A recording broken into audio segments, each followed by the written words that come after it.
नमस्कार मेरे साथियों वो मेरे प्यारे पशुपालक भाइयों।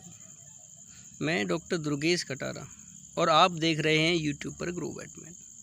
साथियों, जैसा कि मैं आपको फर्स्ट टाइम में ये बताता था कि आज का टॉपिक है, जी हाँ साथियों, टॉपिक माने आज की जो विषय है वो क्या है। तो साथियों, इस शब्द को थोड़ा चेंज किया है। और चेंज क्या किया है साथियों, मैं पेशेंट और आप डॉक्टर। जी हाँ साथियों, मैं आपको वो सारे संकेत एक पशु के अंदर दिखाया करूँगा और रोग आप खुद बताएंगे, खुद समझेंगे, फिर उसके बाद मैं भी उस रोग को आपको बताया करूँगा। तो आज से साथियों, टॉपिक की जगह मैं पेशेंट आप डॉक्टर एक गेम शुरू करते हुए साथियों, ये जो काव आपको दिख रही है साथियों, इसकी ब्रीथिंग, सांस लेने की कंडीशन बढ़ी हुई है। दूसरा साथियों, इसके नोजल देखें आप, जिस जगह से सांस पशु की निकलती है और वो खींचता है, यानी नथुने। जी हाँ साथियों, इसके नथुनों को देखने की कोशिश करते हैं। दूसरा स्टेप है साथियों, पहला ब्रीथिंग बढ़ी हुई है, दूसरा नथुने। देखिए साथियों, सांस को ऊपर खींच करके, यानी नथुनों को ऊपर खींच रही है। देखिए बिल्कुल क्लियर रूप से नथुना खींच रही है। अब देखिए साथियों, ऊपर नथुने खींचे पशु और साथ साथ कष्टमय सांस ले।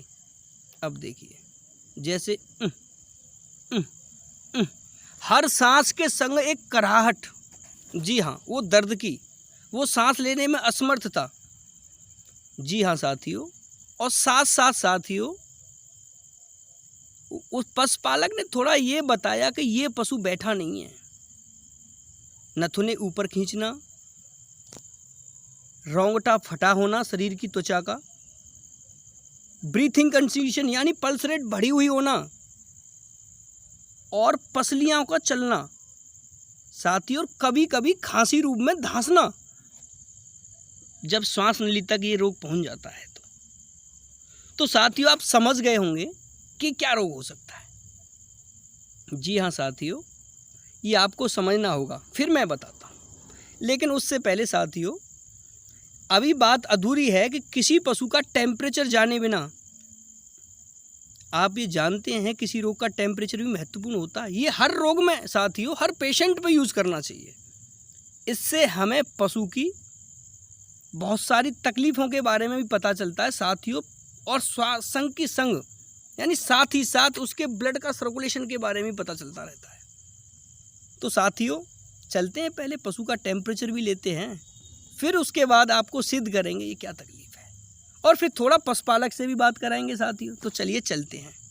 तो साथियों, इसका जो टेम्परेचर आया वो आया 104 फ़ारेनहाइट। जी हाँ, 104 टेम्परेचर भी मिला, सांस में दिक्कत मिली।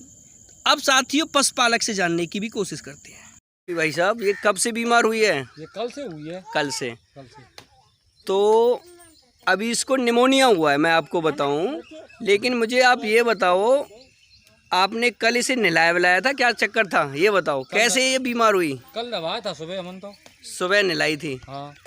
मतलब क्यों नहलाई थी, वजह क्या थी उसकी? जेरी दे रही थी ये। मतलब ये 51 है, 1.5 महीने की। हाँ। और ये जेरी दे रही थी। हाँ। इस वजह से नहलाया। कोई ठंडी वंडी चीज़ खिलाई? ठंडी चीज़ खाई, मुल्ताई मट्टी और जौ का दाना। हाँ, मतलब ठंडी चीज़ भी खिला दी। हाँ। उस कारण से मौसम भी चेंज हो रहा है, ऊपर से धूप में नहला भी दिया। नहीं, सुबह सुबह नहलाई। सुबह नहलाई थी और उसके बाद ठंडी चीज़ भी खिला दी। हाँ। उस कारण से बीमार हुई है। अच्छा, ठीक है, तो अब इसका करो इलाज फिर डॉक्टर साहब। करते हैं, बस हो जाएगी सही, चिंता ना करें आप। तो देखा साथियों, ये होता है निमोनिया। अब निमोनिया साथियों दो तरह से होता है, सिंगल निमोनिया और प्लूरल निमोनिया। अब इन दोनों की अलग अलग पहचान कैसे करेंगे साथियों? पशुपालक ने बताया कि उन्होंने इसे जल्दी नहला भी दिया था, क्योंकि साथी ये प्रेग्नेंट थी 45 डेज़ की, यानी 45 दिन की, और उनको ये भी डर था कि कहीं ये बच्चा ना फेंक दे। उस कारण से उन्होंने उसी समय उसे नहलाया भी, और जो भी ठंडे पेय पदार्थ होते हैं उन्हें खिलाया और पिलाया भी साथी। तो साथियों, अचानक से क्लाइमेट चेंज हो सर्दी गर्मी का आभास हो जाए पशु को तो उसके फेफड़े में इन्फेक्शन हो जाता है साथियों, सर्दी गर्मी का। दूसरा साथियों, सर्दी से भी कभी कभी हो जाता है क्लाइमेट मौसम में गर्मी में देना। तो आप समझ गए होंगे साथियों, प्लूरल निमोनिया की पहचान ये होती है कि वो नथुने खींचता है ज़्यादा, टेम्परेचर भी होता है साथियों, और पशु पर बैठा नहीं जाता है, हल्का बैठता है। छटपटा के सूजन होने के कारण दोनों लंग्सों के अंदर साथियों जल्दी से खड़ा हो जाता है।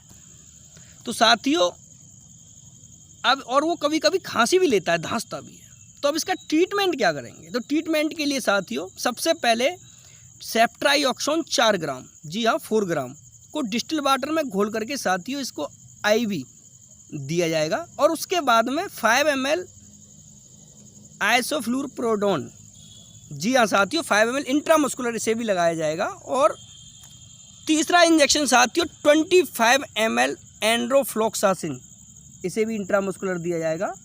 और चौथा इंजेक्शन मेलॉक्सिकेम पैरासीटामोल 20 ml, इसे भी इंट्रामस्कुलर दिया जाएगा। साथियों अगर प्लूरल निमोनिया है, इस गाय को प्लूरल निमोनिया की सिम्टम्स दिख रहे हैं, तो उस कंडीशन में आपको शाम को यानी 12 आवर्स यानी 12 घंटे के बाद में सेफ्ट्राइऑक्सोन और एंड्रोफ्लोक्सासिन, ये 2 एंटीबायोटिक और शाम को 12 घंटे बाद लगना चाहिए।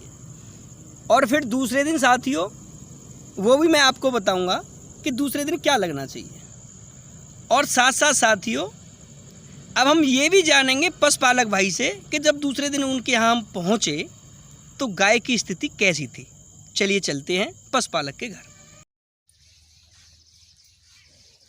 साथियों ये वही गाय है जिसके फेफड़े में इन्फेक्शन बना हुआ था, जिसको प्लूरल निमोनिया था, जिसे सांस लेने में बहुत ज़्यादा परेशानी थी और ये बैठ भी नहीं पा रही थी। आज इसने चारा भी खाया है और ये स्वस्थ है। और इसके बारे में पशुपालक भाई से भी जानने की कोशिश करते हैं और आज भी इसका एक ट्रीटमेंट होगा, वो भी मैं आपको बताऊंगा। लेकिन उससे पहले पशुपालक से जानने की कोशिश करते हैं।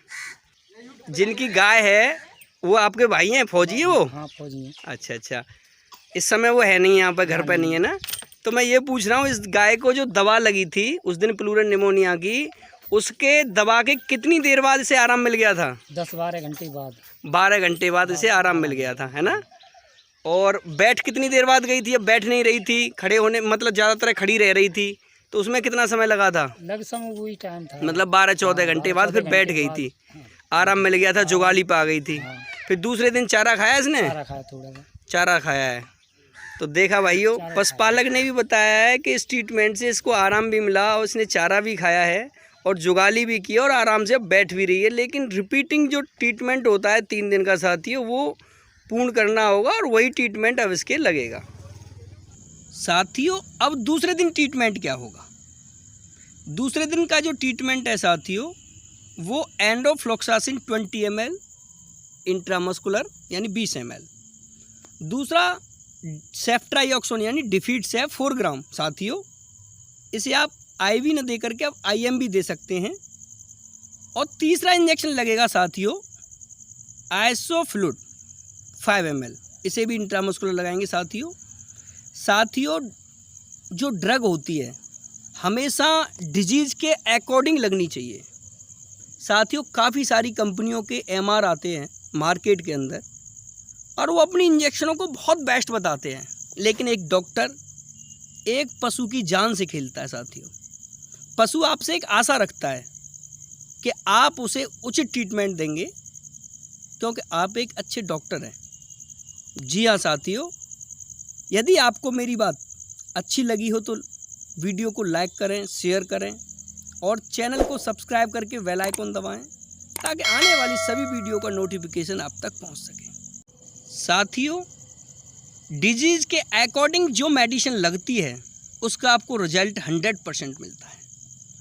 तो अपने अनुभव में उन इंजेक्शनों को डिजीज़ के अकॉर्डिंग जो लगते हैं साथियों उन्हें अपना हथियार बनाना चाहिए और हमेशा जैसी बीमारी वैसा इलाज पशु का करना चाहिए।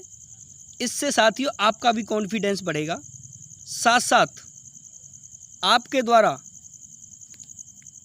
जो पशु सही हुआ है वो सही पशु भी आपको दुआ देगा। इसी कड़ी के साथ साथियों विदा लेता हूँ। धन्यवाद।